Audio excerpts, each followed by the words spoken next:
Hello বন্ধুরা, আশা করি ভালো আছেন। তো আমিও ভালো আছি আপনাদের ভালোবাসায়। তো আজকে টিভিএস বাইকের সার্ভিসিং বিষয় নিয়ে কিছু বলবো আপনাদের মাঝে।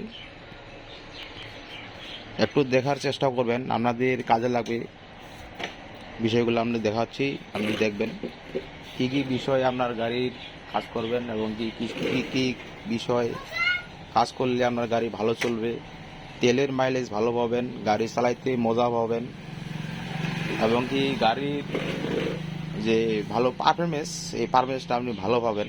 আপনাদের দেখাচ্ছি,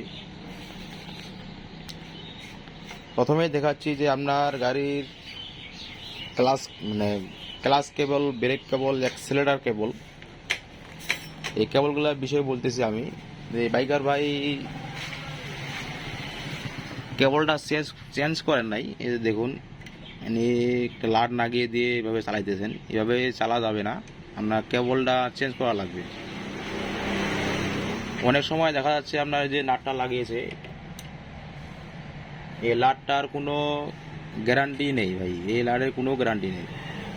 এই লাটটা ব্রেক ধরার সময় অনেক সময় এটা লুজ হয়ে খুলে যাইতে পারে।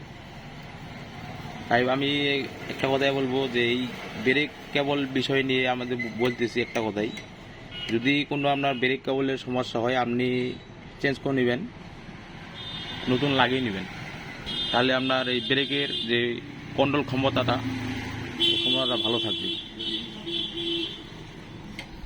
এরপরে হচ্ছে যে আপনার ক্লাস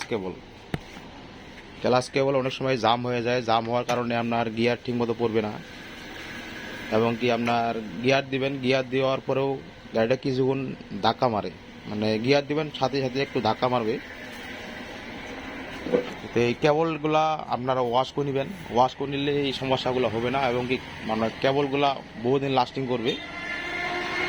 কেবলগুলা লাস্টিং করার জন্য আপনাকে সময় মতো সার্ভিস করা লাগবে। এখন এই কেবলগুলা সার্ভিস না করাতে দেখুন আপনার এই যে কেবলগুলা এই যে ভাঙে গেছে, দেখুন এই ভেঙে যাওয়ার কারণে কিন্তু আপনার গাড়ির ক্লাচ ঠিক মতো ধরবে না, আপনার গিয়ার ফেলাবেন কিন্তু গিয়ার কাজ করবে না, কাজ করবে খুব মনে করেন যে একটু ধাক্কা মারবে, গিয়ার দিলে দেখবেন যে গিয়ার দিবেন ঠাস করে একটু ধাক্কা মারবে। তো এগুলো আপনার সমস্যা হলে সার্ভিস করে নেবেন, আর সার্ভিস না করালে আপনারা চেঞ্জ করে নেবেন। এই দেখুন এই ক্লাচ কেবলটা একই কাম করছে, এই দেখুন এরকম কাজগুলো করবেন না ভাই। এরকম কাজগুলো করলে আপনার গাড়ির চালে কোনো রকম কোনো মজা পাবেন না, আর গাড়ির পারফরমেন্স ভালো একটা পাবেন না।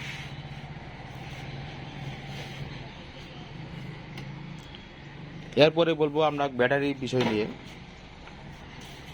এই গাড়ির ব্যাটারিটা নষ্ট হয়ে গেছিলো, তো নষ্ট হওয়ার কারণে বাইকের ভাই ব্যাটারিটা চেঞ্জ করেন নাই। এখন চেঞ্জ না করার ফলে আপনার গাড়িটার কী কী সমস্যা হয়েছে দেখুন।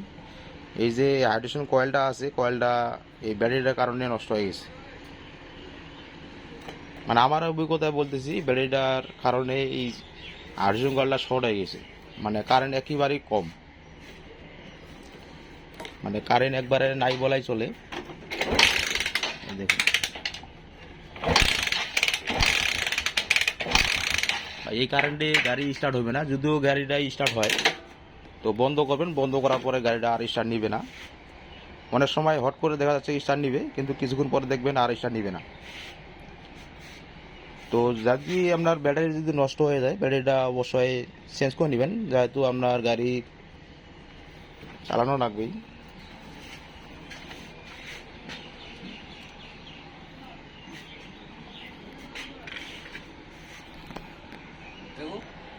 তো আশা করি বুঝতে পারছেন সবাই এই বিষয় নিয়ে। ভিডিওটি ভালো লাগলে অন্যজনকে দেখার সুযোগ করে দিবেন, আর আমার এই চ্যানেলটা যারা সাবস্ক্রাইব করেন নাই অবশ্যই সাবস্ক্রাইব করে নেবেন। ধন্যবাদ সবাইকে।